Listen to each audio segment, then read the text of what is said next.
Hey everyone, my name is Perry, I'm an electrical engineer, and in this video we're going to watch Men in Black to see how accurate all the science and technology in this movie really are. The Men in Black movies came from comic books produced by Aircel Comics, the company now owned by Marvel. Over the course of 7 years there were 10 issues released, 4 of which turned into the movies that we know and love today. The first movie is based on issue number 2 called Encounter, released in February of 1990, when Jay and Kay are called in to deal with an alien landing in Oklahoma. This is called a Neuralizer. It's a gift from some friends from out of town. This red eye here will isolate the electronic impulses in your brains, more specifically the ones for memory. Oh, that's good, fellas. Give me a splay burn around the perimeter with holes at 40, 60, and 80 meters from right here. Excellent question. And the answer you're looking for lies right here. There is a field of study called optogenetics, which studies the effects of neurons when exposed to different types of light. Your eyes are physically attached to your brain. They are the external part of that organ. So to suggest that different types of light, intensities, and wavelengths can affect your brain is not only possible, it happens every day. When we're outside during the day, the photons of light coming from the sun will trigger a response in your brains which tells our bodies it's time to wake up. Don't wear sunglasses though, because those will actually take away from the photons of light having a positive effect on your brain, which actually leads to this next part. The sunglasses that Will Smith and Tommy Lee Jones are wearing would theoretically work, because they have polarized lenses. These specialized lenses will protect a person from eye strain and reduce UV rays from damaging your eyes. Memories are stored within the hippocampus of the brain by rearranging connections of synapses between neurons. When you don't remember or forget something, it means the connection between your neural synapses is not as strong. Doesn't mean the memory is gone forever, it's actually still in your brain, you just don't have the access to it. If the Men in Black are using alien technology, we're able to find a particular wavelength of light that affects memories and tweak it to erase those memories,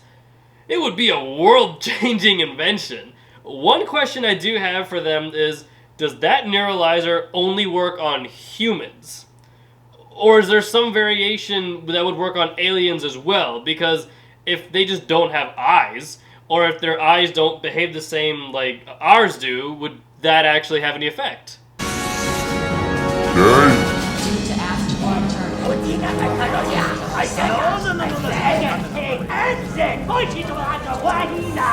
Purpose of trip? Diplomatic mission. Duration of stay? Lunch. Any fruits or vegetables? Seeing all the aliens from different planets all arriving at Earth this way is really cool. Jay's former teacher was from one of Jupiter's moons, which has a very different atmospheric composition than Earth's. How is she able to breathe? That would be like one of us, just a regular human. If we went to Neptune, which has a completely different atmospheric composition than Earth's, without a spacesuit of any kind, we wouldn't make it very long, because we would be aliens to them. And it's much farther from the sun. We need oxygen to survive. Other aliens probably don't. But it's really amazing that all these different types of aliens just somehow are able to survive in Earth's composition. That's also why we can't just go live on Mars. The atmosphere is similar to that of Earth's, but it's not good enough yet for us to thrive. It has to be terraformed, which is basically, we want Mars to be more like Earth so we can go and live there. From now on, you'll have no identifying marks of any kind. You will not stand out in any way. Your entire image is crafted to leave no lasting memory with anyone you encounter. You are a rumor, recognizable only as... Burning your fingerprints might not always be the best way of concealing your identity. It will still be traceable that someone's fingers were on a surface, but with no ridges on them, there's no fingerprints. But if he was ever a suspect in a criminal investigation of any kind, all they would have to do is be like, hey, whoever had their hands on this safe did not have any fingerprints, so who doesn't have fingerprints? Only one suspect, and that's him. And you may want to put on a seatbelt.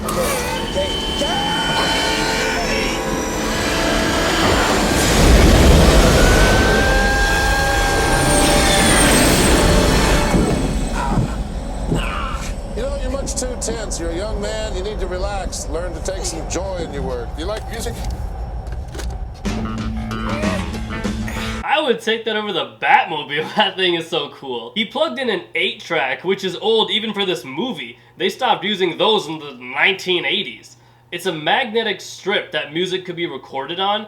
Usually you get one album on that thing or a total of 8 music tracks. Things got really crazy with the cassette player when you could get 60 minutes of music on there, and they were half the size.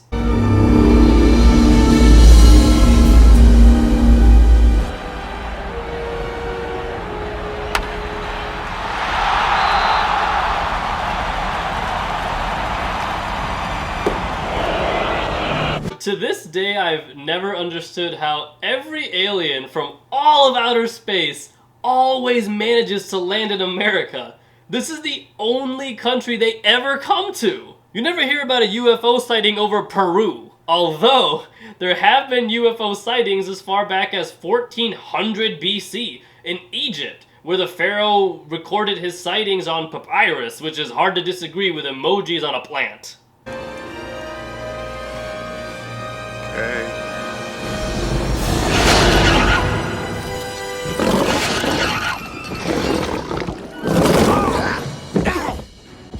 Not going all the way up plan.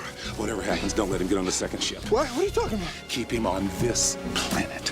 Okay. That's a big roach, and thank God they aren't real. Biggest cockroaches alive today are called Megalobata, and they can grow up to 4.5 inches or 11.4 centimeters. The biggest cockroaches ever recorded in fossil records are actually not that giant as you would think. They're on average 3.5 inches long. Other insects like dragonflies were giant back in prehistoric times. Certain species of cockroaches were larger, but the biggest ones aren't much bigger than what we find in tropical areas today. Main reason we don't have giant animals of these proportions is due to the square-cubed law. The square-cubed law was first introduced by Galileo in 1638, and the law states that as an object grows in size, its volume grows much faster than its surface area. 10 feet is twice as long as 5 feet, but a 10 by 10 square is 4 times as big as a 5 by 5 square, and a 10 by 10 by 10 cube is 8 times as big as a 5 by 5 by 5 cube. So if you take a bone or a steel beam and double its size, it will become twice as long,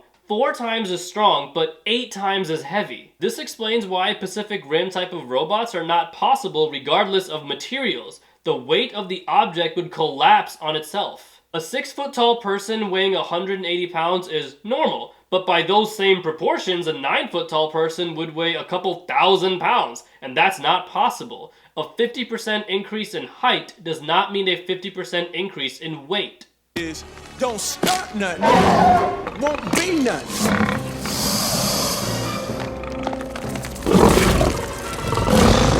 You need to ease up out my face before something bad happened to you. Too late.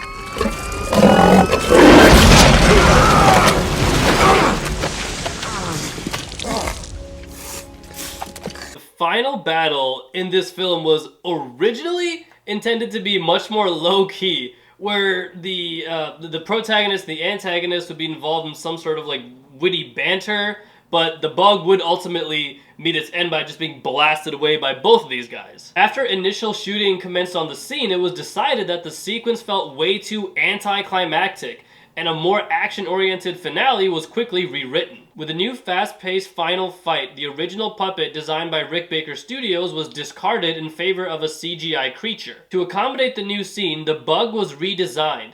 Initially, the look of the bug was conceived as something of a cross between a bipedal praying mantis and a cobra with a bird-like face. While being fundamentally the same concept as Baker's original design, the new look featured several aspects which were retooled. These changes including increasing the creature's size to be large enough to swallow a 6-foot human, restructuring the face to look more vicious and monstrous, and including a pair of hanging antennae and adding a second pair of legs. Thank the square cube law that bugs will never get this big. No, you won't.